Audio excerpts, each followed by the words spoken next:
Quiz 2. And today is April 4th, the anniversary of Martin Luther King Jr.'s death. So today we have a couple guests here in honor of celebrating Martin Luther King. Here. Our first guest is a prominent activist in the Black community. Please welcome Bethany Wood.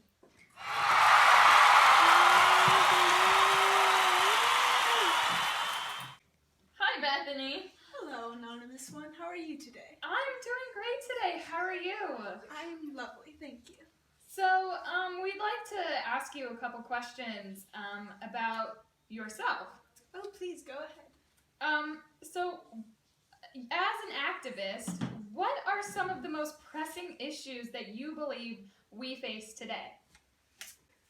Well, I think transportation equality is extremely important because if people can't get to work, then they definitely can't do anything else to support their families. Right.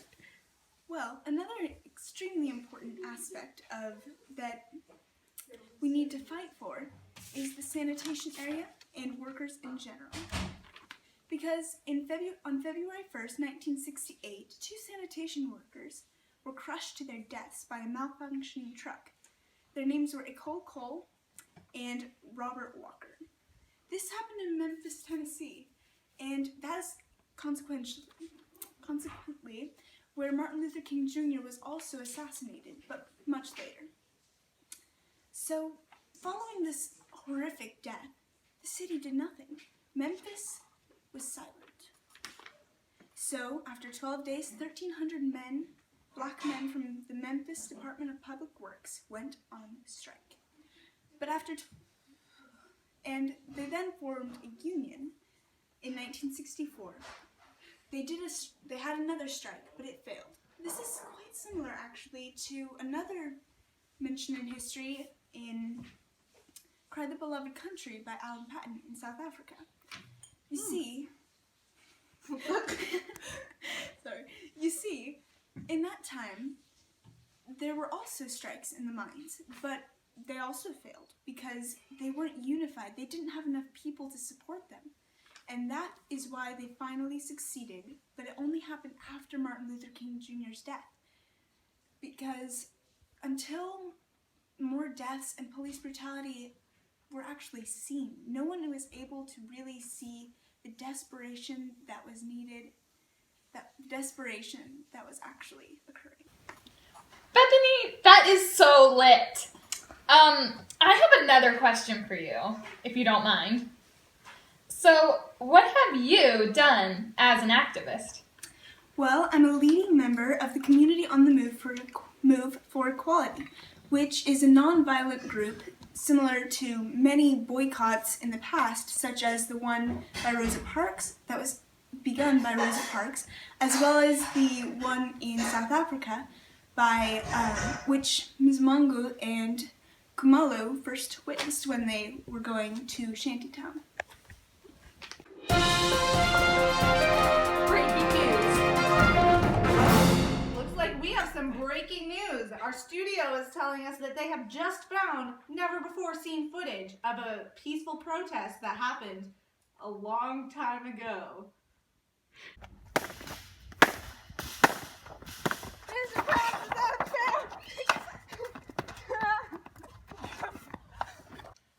That is so lit! Keep in mind, viewers, that usually it's the police, though, who are this violent. Well, thanks for being on the show, Bethany. Yeah, it was great to have you. Thank you.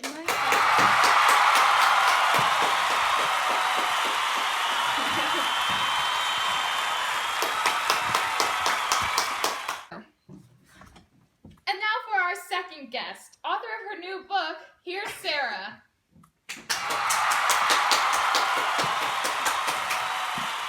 All right, welcome to the show, Sarah. Thank you for having me. So what is this new book about? The new book is about how the civil rights movement is similar to the anti-apartheid movement in Cry the Beloved Country. Could you give us some examples?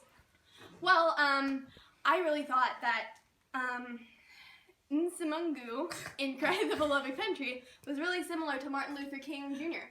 Here's a clip of Martin Luther King Jr.'s I Have a Dream speech. So even though we face the difficulties of today and tomorrow, I still have a dream. It is a dream deeply rooted in the American dream. I have a dream that one day this nation will rise up and live out the true meaning of its creed. We hold these truths to be self-evident, that all men are created equal.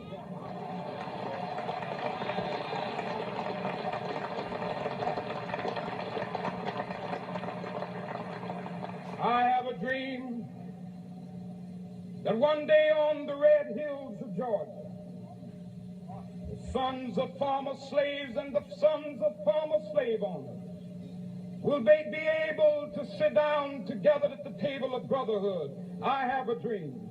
Wow, that clip was so lit, am I right? You're right, Anon One. On page 71 of Cry the Beloved Country, Nsamongu says, "But there is only one thing that has power completely, and that is love. Because when a man loves, he seeks no power, and therefore he has power.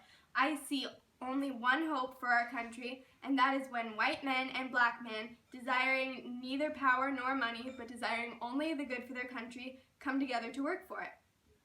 That was really similar to a line in Martin Luther King Jr.'s speech that says, "I have a dream that one day, right there in Alabama, little black boys and little black girls will be able to join hands with little white boys and little white girls as sisters and brothers." Wow. Please tell us more.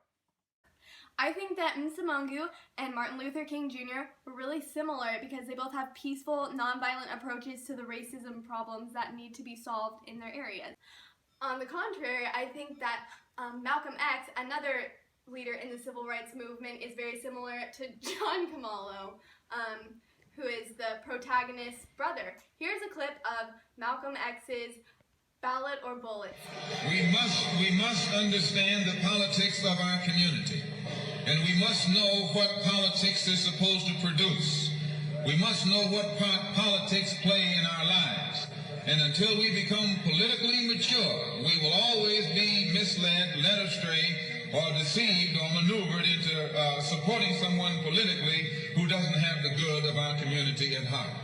So the political philosophy of black nationalism only means that we will have to carry on a political program of re-education to open our people's eyes, make us become more politically conscious, politically mature. And then we will, whenever we get ready to cast our ballot, that ballot will be cast for a man of the community who has the good of the community at heart. And the economic philosophy of black nationalism only means that we should own and operate and control the economy of our community. You would never find, you can't open up a black store in a white community. White man won't even patronize you. And he's not wrong. He got sense enough to look out for himself. And you who don't have sense enough to look out for yourself. Classic Malcolm X. That was so lit! Straight from Alan Payton's Cry the Beloved Country on page 217, John Khumalo says, "We do not ask for what cannot be given," says John Khumalo. "We ask only for our share of what is produced by our labor.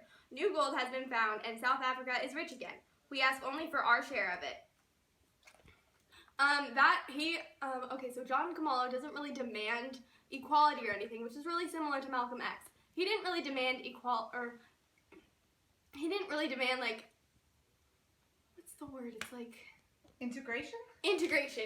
He didn't really demand integration. He didn't really demand integration of blacks and whites into the same society. He just wanted equal rights to all them, and so that's what he fought for. Well, thank you, Sarah, for that insightful analysis. No problemo. And now, for our final guest, we have an actress from the upcoming film, Cry the Beloved Country. Please welcome the actress who plays... Elisa Montes! Hello, everybody! Hi, thank you for having me today!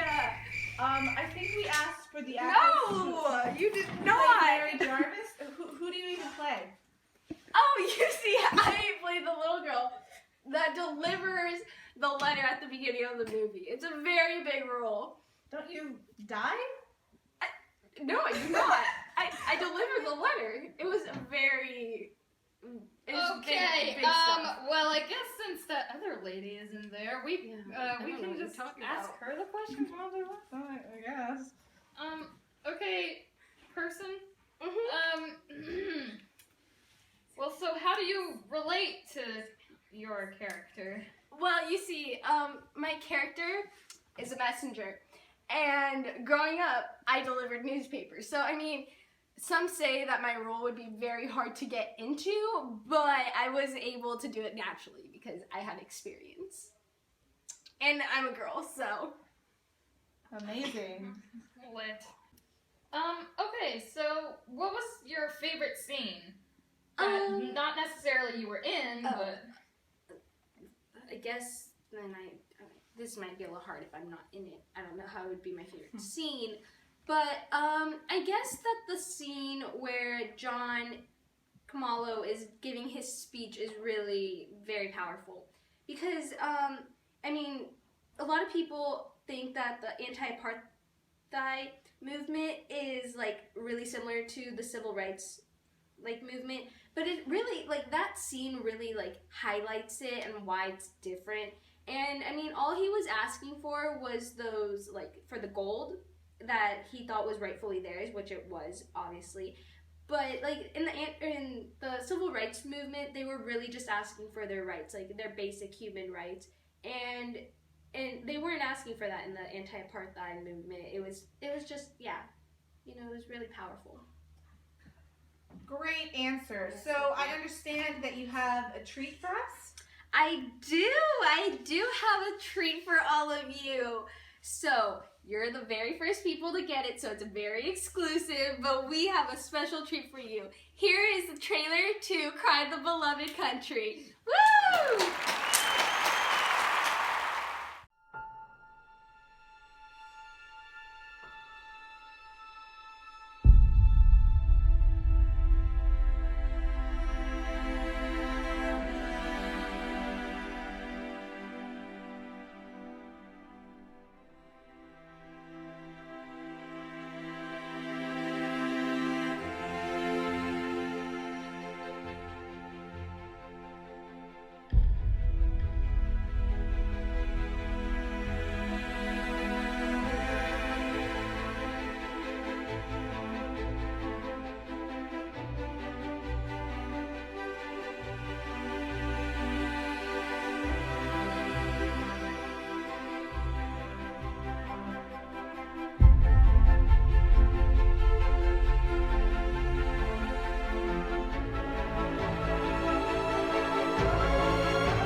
What an inspirational film. That was so lit!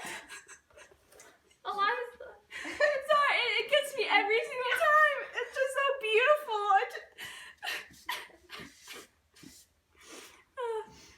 Wow.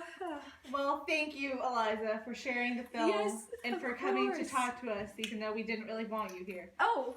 Bye. Okay, Thank you. bye. All right. Well, that has been today's episode of That's So Lit. Thanks, everyone, for watching, and see you next time.